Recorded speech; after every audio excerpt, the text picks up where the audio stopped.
Bonjour, ça marche? Ça marche? Bonjour tout le monde. En tant que membre fondateur de l'OTAN, le Canada est ici dans un monde plus divisé que jamais. Donc, je voudrais d'être ici avec mes homologues pour discuter notre défense collective, aussi les menaces dans l'Arctique et le travail que nous devons faire ensemble pour l'Ukraine et le monde aussi. Today, I am pleased to be here in a world that is more divisive and filled with conflict than ever before. And we will continue to work together as NATO allies, as colleagues, as friends and partners on collective defense going forward. As we continue to see horrific images of Ukrainian families and children being killed on the battlefield and in cities and towns across Ukraine, Canada stands firmly, shoulder to shoulder with Ukraine in the short and the long term. That is why today I am here to make two announcements.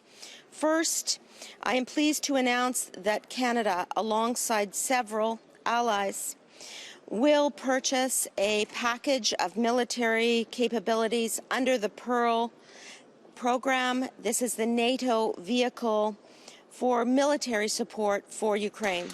Canada's contribution to the purchase of this Pearl package will be $200 million, bringing Canada's total contribution to $890 million over the past 6 months. Second, I am announcing that Canada is committing $35 million in security support through the NATO Comprehensive Assistance Package Fund. This brings Canada's contribution to the cap to a total of $180 million. And in particular, that funding is going to support the purchase of resources such as fuel, medical supplies, communications equipment, gear, services, and more.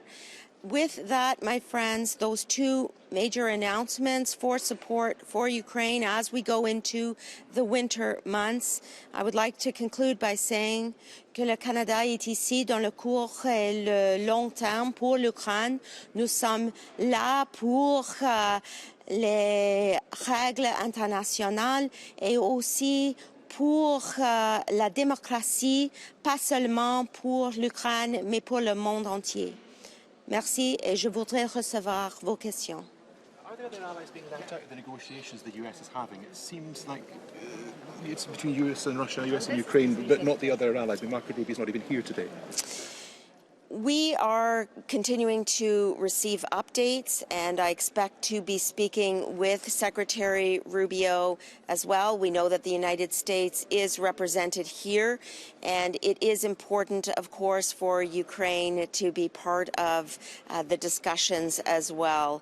I believe that Andres Sabiha will be briefed, and he's my counterpart, and I'm sure that President Zelensky will also be part of this. Nobody wants peace more than the Ukrainian people themselves, especially since they have been the victims of an unjustifiable and illegal war now for almost 4 years. We need to do whatever possible to support the peace efforts, to support a potential ceasefire, and then to be there for Ukraine in the reconstruction and the replenishment of infrastructure and support for the Ukrainian people.